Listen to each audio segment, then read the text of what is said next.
Rema hari ini, Yohanes 14 ayat 16-17.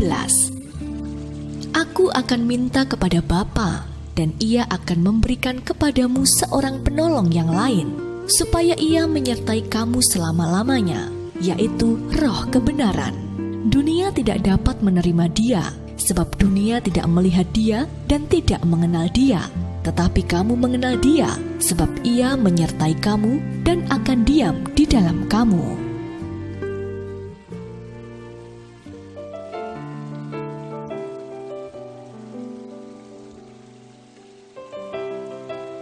Pagi ini adalah jadwalnya kelas pelajaran agama dan Pak Sony sedang membuka sebuah diskusi mengenai apakah Tuhan sungguh-sungguh ada atau tidak.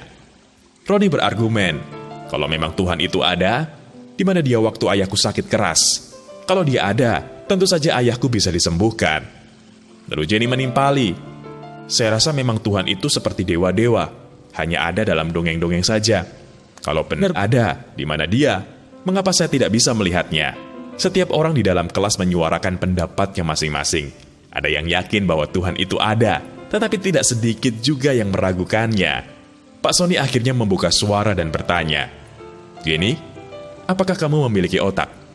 Ya tentu sajalah Pak, jawab Jenny dengan yakin. Tapi kamu tidak bisa melihat otakmu.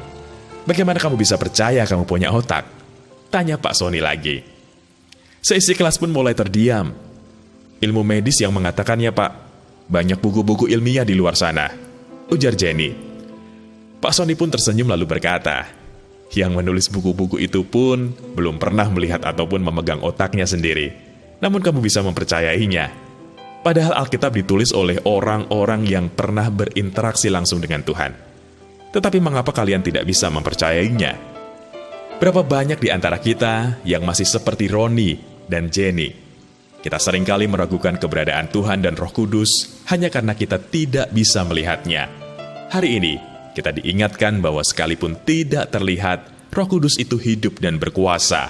Dia adalah pribadi yang nyata. Dia adalah penolong yang akan terus menyertai dan membimbing langkah hidup kita. Oleh karena itu, bangunlah hubungan pribadi dengan Roh Kudus sehingga kita bisa semakin mengenal dan jatuh cinta kepadanya. Marilah kita melangkah di tahun 2021 dengan meyakini bahwa kita berjalan bersama Roh Kudus sehingga tahun Roh Kudus benar-benar terjadi dalam hidup kita.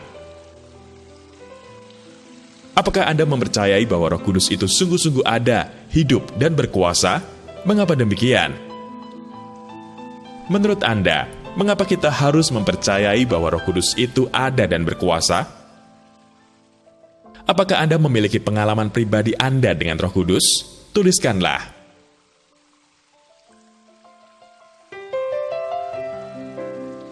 Tuhan, terima kasih untuk Roh Kudus-Mu yang telah Engkau kirim bagi kami. Sekalipun kami tidak bisa melihat Roh Kudus, namun kami percaya bahwa Roh Kudus itu ada dalam hati setiap kami.